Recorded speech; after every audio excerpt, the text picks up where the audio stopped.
convidats de la nit són un sabater advocat, que és un català que ha nascut a la Patagònia, Argentina. Aquest sabater advocat ha descobert la seva vocació a l'Argentina i ha desenvolupat una carrera molt important que l'ha portat a rebre premis i especialment l'ha portat a ser feliç amb el que fa. Benvingut, Norman Vilalta.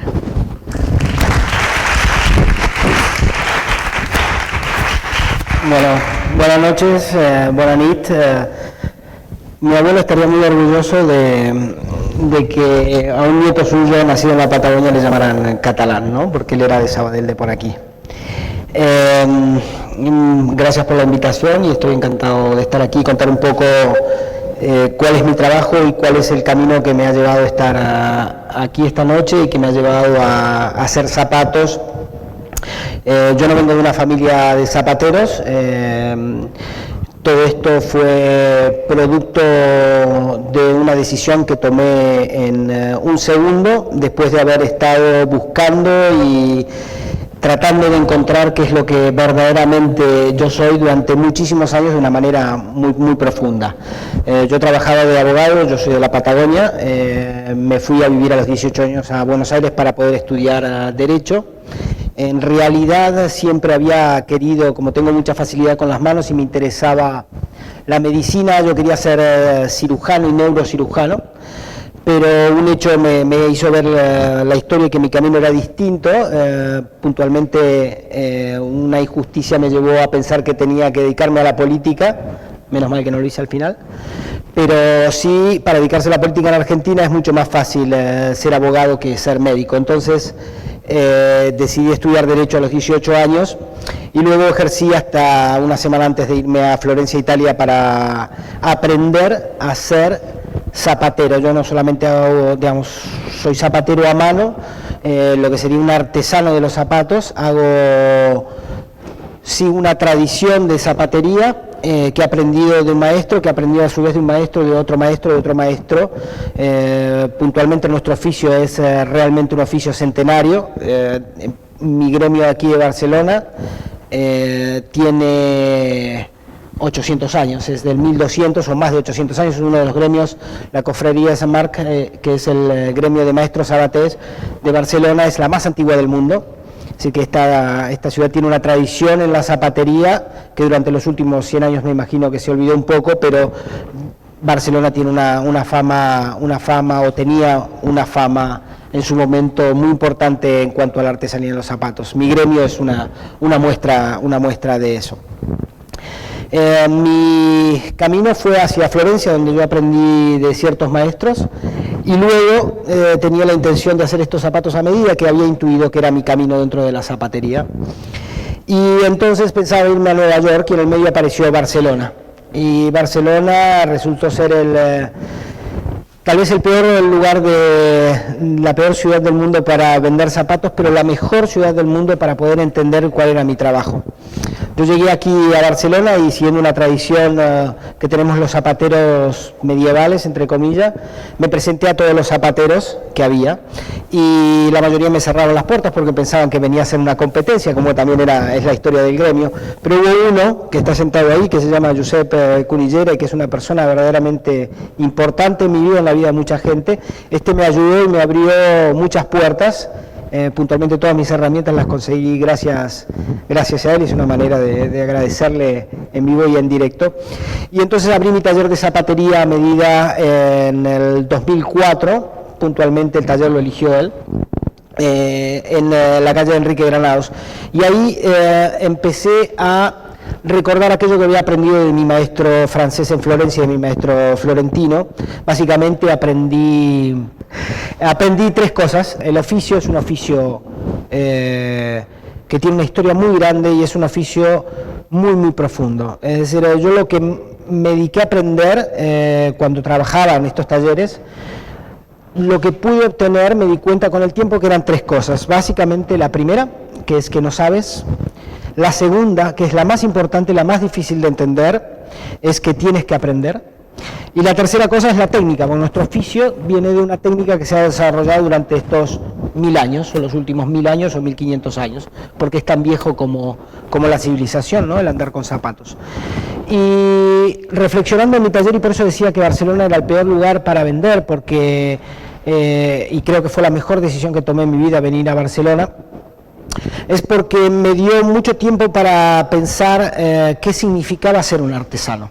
Es decir, yo cuando me fui a aprender artesanía pura, zapatería pura, no pensaba ser un artesano. La gente me decía, qué bueno, vas a ser artesano. Yo decía, no, yo no quiero ser artesano, no hay nada que me moleste más o me dé más miedo que ser un artesano. Y trabajando y en la soledad del taller aquí en Barcelona y haciendo mi trabajo, un día dije, pucha, soy un artesano. Y eso me hizo pensar en todo lo que había aprendido de mi maestro, estas tres cosas, y luego me hizo pensar en una cuarta cosa, que es lo más interesante para mí, y por eso yo creo que es mi camino dentro de la artesanía, que es un cuarto elemento que es esencial, que para mí es el amor. Y el amor no significa, en realidad me cambió la manera de entender cómo yo era artesano. El amor significa lo que es lo bueno para el otro, y el otro en este caso es el oficio, y nosotros los que hoy en día hacemos la artesanía estamos al servicio de ese oficio, y eso me hizo entender que yo tenía que tirar la piedra más adelante de la zapatería, tenía que hacer avanzar el oficio. Por otro lado, no es nada nuevo, sino que es, ya estoy terminando, que es lo que hemos hecho todos los artesanos en su momento, tratar de darle algo al oficio que no existía. Es tan interesante lo que haces y fue tan bonito ir a tu taller y ver los objetos preciosos que tú haces. ¿Cuál fue el momento? ¿Fue en la infancia o que tú empezaste a dibujar o a tener alguna expresión artística?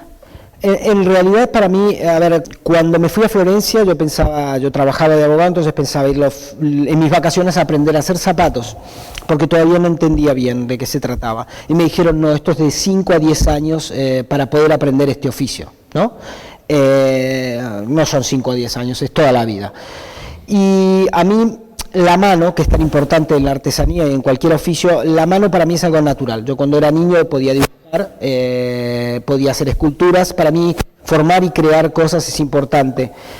En realidad a mí lo que me interesa es crear, ¿no? Y es crear belleza. Ese es mi camino dentro de la zapatería, ¿no? Pero a mí eso me queda claro porque se evidencia en tus obras, pero yo quiero saber porque supongo que la gente se lo pregunta, ¿cómo es que hay una sensibilidad artística? ¿De dónde viene? ¿Viene de la familia? ¿Viene de qué momento de tu infancia tú descubriste que hay una inquietud manual, artística, antes de volverte y pensar en ser zapatero? No, yo siempre cuento si tengo que hacer mi currículum son 3-4 momentos, ¿no? Un momento es cuando me di cuenta que podía dibujar, que tenía 7 años y que me salía naturalmente lo que es la línea y la perspectiva y la proporción. Otro momento es cuando tenía 9 años, cuando yo podría haber entendido quién era verdaderamente. Y hay un hecho puntual, es que, es una historia un poco larga, no sé si conviene contarla aquí, pero entendí que lo que a mí realmente me hacía hacer era la belleza, ¿no? Y yo podía participar y podía hablarla, decirla, y también con mis manos, obviamente, ¿no? Representarla o crearla si quieres, ¿no? Una creación limitada, obviamente, pero una creación en sí. Y eso lo supe, pero me lo olvidé. Y me llevó 20 y pico años desde que tenía 9 años, que ya podría haber entendido quién era. Me llevó 20 y pico años volver a subirme arriba a una piedra para poder crear nuevamente, ¿no? ¿Cuántos años tenías cuando tomaste aquella decisión de dejar el derecho y dedicarte a... Tenía 31. 31 años. Sí, tenía 31 años. ¿Y por qué, entre las muchas opciones de expresión de la belleza que existen, cómo fue que elegiste la zapatería? Bueno, a ver, hay algo muy importante.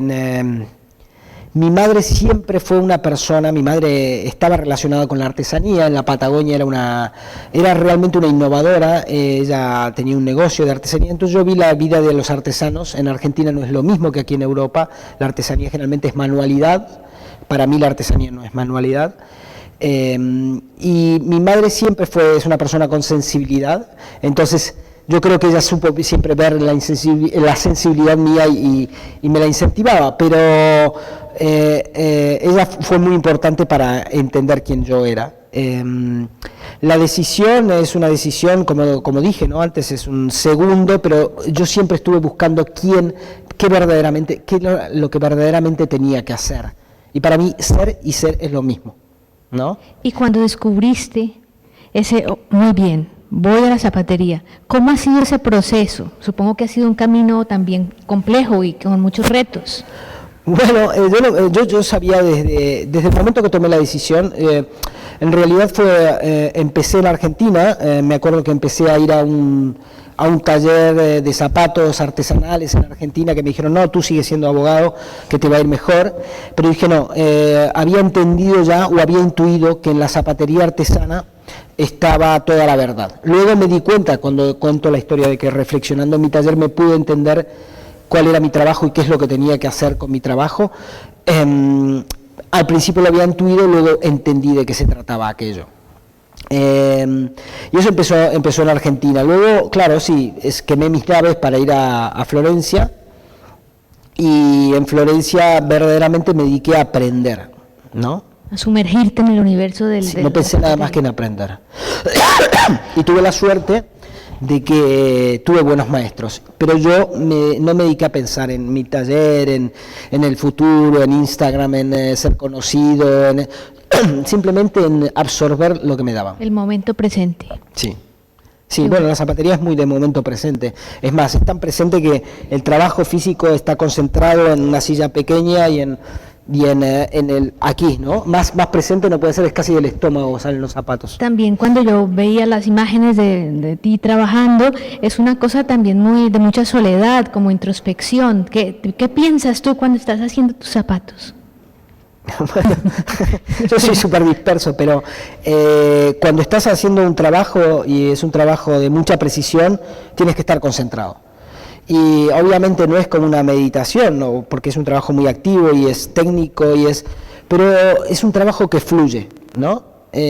Cuando adquieres cierta práctica y tienes cierto destreza, entonces empiezas a fluir. Las manos van solas, las manos ven. No miras con los ojos, miras con las manos. Las manos te dicen dónde está la imperfección. El ojo no lo alcanza a ver, pero sí la luz es la que te dice que algo está bien martillado, que algo no está bien martillado, que hay algo que tocar. El entrenamiento es muy manualillo, entonces sí es muy, muy fluido. Aunque estamos trabajando así, las manos ven por detrás, por debajo. Es muy interesante, ¿no? También es tan bonito lo que dices, porque ahora que estamos en esta época de lo digital, que la mayoría de la gente se ha olvidado de las cosas tangibles, como el valor de lo tangible. Tú estás arraigado a lo tangible. Y nosotros lo que hacemos cuando hacemos un zapato es, piensa que trabajamos con todos los materiales que son, además de nobles, porque el cuero está tratado de una manera, los hilos, son todos materiales que tienen una nobleza, la nobleza de poder entregarte belleza, aunque vengan de lo crudo, aunque vengan de aquello que no tiene forma, de lo informe. Si tú ves una suela y luego ves la suela como queda cuando le pones y le agregas cosas y la trabajas y la mojas y la bruñes y todo eso, esa belleza se la arrancamos nosotros a las cosas. Se la encontramos nosotros, y se la encontramos gracias a que hubo otros antes que nosotros que pudieron hacer cosas que otros no habían hecho y que nos la pasaron de maestro a aprendiz. Como el escultor que lo saca de la piedra. Sí, bueno, hay que encontrarla. Ahí en la piedra hay una sola cosa, nosotros tenemos que jugar con un montón de cosas, ¿no? No somos tan libres. Había tampoco. 5 procesos, ¿me explicaste? 5 momentos. 5 oficios dentro de la zapatería, ¿no? El que hace una horma piensa que todo empieza con una horma de madera, en nuestro caso. Ese es un oficio propio de la zapatería, ¿no? El hornero, que bueno, uno lo puede hacer todo, casi todo. Después, cuando tienes la horma, los zapatos se construyen tirando la piel sobre una horma, y y esa piel tiene que haber sido previamente patronada y luego cortada, ese es un segundo oficio, y luego hay otro oficio que es el de cosedor, que es sumamente difícil, que hoy no está aquí, pero mi cosedora Margarita Catalá, que es una fenómena y una persona con la cual he aprendido muchísimo, porque es un oficio que yo no sé hacer, por ejemplo, lo sé hacer, pero no tan bien como ella, y es algo que en mi oficio mismo, en la zapatería en general, nunca se reconoce el trabajo de las cosedoras, y ellas son geniales y son mágicas, porque si ellas lo hacen mal, yo no lo puedo construir luego, ¿no? Tan lindo eso que acabas de decir, la palabra mágico, como que me fui a un taller de esos como mágicos de Walt Disney y me imaginé, y así es tu taller un poco, porque sacas del cuero, sale esta joya. Obviamente. Bueno, no la saco yo, sale porque me lo han enseñado, sale porque tengo herramientas que otros zapateros me han pasado, que eran de su padre, de su abuelo, sale porque hubo alguien que las cimentó y nosotros estamos al servicio de eso y de lo que tiene que venir. ¿Y cómo llegaron los premios? Ahora están llegando las preguntas, pero los premios. A ver, no hay premios en la zapatería, yo no he recibido premios, he recibido premios de otro tipo, premios de gente que me ha querido enseñar, de gente que me ha apoyado y que me apoya. Para mí me han premiado. El reconocimiento del trabajo es importante, pero primero tiene que haber un trabajo. Yo estuve muy poco tiempo con mis maestros, estuve 1 año y medio. Luego abrí mi taller aquí en Barcelona y mis primeros 5 zapatos de Barcelona ya más o menos eran iguales a los finales, pero me llevó lo que me habían dicho, 5 años entender qué es lo que estaba haciendo. Entonces, esos 5 años de haber estado en la oscuridad y que casi nadie me haya conocido mi trabajo, fueron lo mejor que me pudo haber pasado para poder hacer algo distinto en la zapatería. Si no, estaría en Florencia o en Francia o en París o en Londres haciendo los mismos zapatos que hacen otros zapateros. Entonces, para mí eso es un premio, haber tenido tiempo para poder hacer algo distinto. Me preguntan aquí, porque ya estamos en el momento de las preguntas, y hay alguien que pregunta, ¿cómo logras el equilibrio de crear zapatos artesanalmente y ser tan innovador en tus diseños? Pregunta. Porque yo entendí, en mi caso entendí que tenía que aprender las reglas, tenía que aprender algo, tener algo para poder cambiarlo. Si tú no puedes innovar si no sabes la esencia y la base, y las innovaciones a veces son mínimas.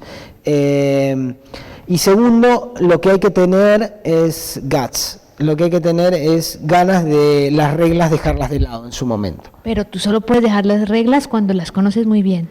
Si no las tienes, si lleva toda una vida entenderlas, pero bueno, a la medida que vas entendiendo lo que haces, puedes liberarte de ellas. Puedes tenerlo para dejarlo de lado. Si no lo tienes, no lo puedes dejar de lado, siempre está fuera de tu lado, ¿no? Preguntas. ¿Qué objetivos tienes para el futuro? ¿Qué cosas te gustaría hacer con la zapatería en el futuro? Bueno, ahora mi trabajo, como te dije, fue muy solitario durante un tiempo. Ahora hay gente que participa de este proyecto de crear de los mejores zapatos o zapatos que tienen ese tipo de ambición aquí desde Barcelona y venderlos en el mundo. Ahora estamos vendiendo zapatos fuera del mundo, el trabajo se está reconociendo, hay mucha gente que está muy interesada y que ve algo nuevo, algo distinto en lo que hacemos en el taller que estuviste el otro día. Entonces el futuro es para todos lados y el futuro es vender y hacer zapatos de Barcelona para el mundo. Sí, en todos lados. ¿Y cuánto tardas en hacer un par de zapatos? Demasiado. ¿Cuánto es demasiado?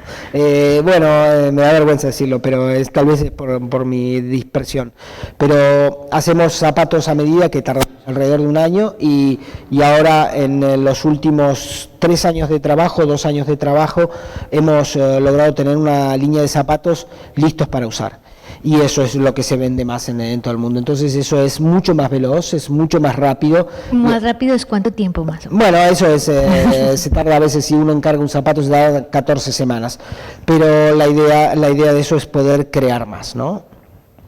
¿Tus zapatos son la mayoría para hombres? Sí, en lo que es los zapatos listos para usar, ready to wear, son zapatos de hombre, en la medida hacemos algo de mujer. pero yo siempre pienso que hay que aprender, y como yo no llevo zapatos de mujer, no uso zapatos de mujer, todavía me queda aprender mucho de lo que es un zapato de tacón, por ejemplo. Ahora también enseñas, tenemos unos pocos ya segundos, pero yo vi que tienes aprendices, que fue tan lindo, además todos abogados. Bueno, es una... Bueno, el taller ahora, para entrar al taller tienes que tener título de abogado y haber ejercido. Sí, a ver, cuando uno encuentra a la persona adecuada, la persona justa, es mucho más fácil. Todo el que va a mi taller siempre les explico lo que yo aprendí de mi maestro, que es como darte los 3 secretos de la zapatería en 1 minuto, que no sabes qué tienes que aprender y luego qué es lo que tienes que aprender. Pero cuando uno encuentra a la persona adecuada es mucho más fácil. Han pasado gente por el taller y ahora hay un aprendiz que es abogado. Que es abogado también, y por eso lo hemos cogido. Sí. No, porque es bueno. Qué maravilla, ¿no? Podría estar hablando contigo muchísimo tiempo, porque realmente es inspirador y se nota la pasión que tú tienes por lo que haces, y esos zapatos, doy fe, son joyas. ¿Tienes una pregunta?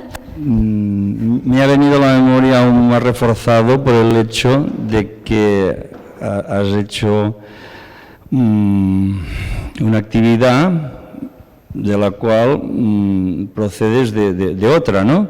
Esto me recuerda, por ejemplo, en Rusia, que es muy habitual que un economista le hagan estudiar también Derecho, o el que hace Derecho estudia Economía. Bueno, pues te lo decía porque yo aún no conozco ningún zapatero que previamente haya sido podólogo. Lo digo porque los podólogos se ponen las manos a la cabeza, horrorizados de los pies que le llegan, y algunos son patologías naturales y otros son casi lo equivalente a lo que hacían los japoneses con las niñas, ¿no? Los chinos, que les envolvían los pies para que no se desarrollasen, quedasen pequeños y casi inoperantes, ¿no? Y todo esto en contra de lo que es natural. Entonces yo lo que encuentro a faltar es que incluso he tenido que dejar de usar zapatos porque de ergonómicos no tenían nada, preciosos, bonitos, unas líneas fantásticas y tal. Y resulta que al final yo con lo que me encuentro más a gusto son con los zapatos viejos, porque es muy difícil encontrar zapatos realmente ergonómicos. Entonces la pregunta que te decía yo a ti es: ¿la ergonomía cómo la contemplas? Porque la horma esta que haces, ¿es un molde que sacas del pie de la persona o es el pie que se tiene que adaptar al zapato? Porque claro, yo entiendo que todo se tiene que adaptar a la persona, como pasa por ejemplo a la tecnología también, que se la alaba mucho, está muy bien, pero estamos también muy al servicio de la tecnología, porque no todo es tan rápido, tan inmediato como prometen, ¿no? Gracias. Me parece interesante. Los zapatos que están construidos artesanalmente o de excelente calidad, obviamente siempre van a respetar más lo que es el pie y la ergonomía que tú decías, ¿no? Yo no soy un zapatero ortopédico. Yo hago zapatos para gente que no tiene problemas a la hora de caminar. Ciertas cosas pequeñas ortopedias la puede hacer. Usted debería conocer el trabajo de Josep Cunillera, que es un grandísimo zapatero ortopédico. Él sí hace algo importante, que es hacer caminar a la gente. Yo simplemente las hago lucirse bien y ir elegantes. Pero sí, nuestro trabajo tiene algo que ver, que respeta el oficio, ¿no? Ese adelanto que ha habido en entender ciertas ergonomías o ciertos soportes o ciertas comodidades. Luego los materiales que usamos, por suerte, son los mejores materiales que existen. Entonces esas pieles no dañan tanto los pies, permiten que los zapatos no respiren, pero sí absorban. Entonces es bastante natural, ¿no? Es bastante natural. Pero la tecnología es muy importante. Lo mejor de la zapatería artesana está por venir. Si yo coso como se cosía los zapatos hace 1000 años, con cerdas, con hilo de lino, pero yo soy un zapatero artesano que lo que quiere es trabajar con tecnología, quiero trabajar con Nike, porque el hecho de coser hoy a mí lo que me enseña es cómo se tiene que hacer las cosas, cómo tiene que ser el resultado, pero me encantaría trabajar con no sé, nanotecnología, con bacterias, con materiales sintéticos. Pero sí, los zapatos nuestros son más naturales. Las hormas que hacemos respetan esa anatomía y por eso se hacen zapatos de prueba, para que la gente pueda probarlos y usarlos y ver si funcionan o no funcionan. Pero no trato pies con patologías, no lo sabría hacer, creo. Pues, muchas gracias. Al final tendremos un espacio para preguntas para los tres invitados. Muchísimas gracias, Norman. Sí, claro. Que mire los zapatos.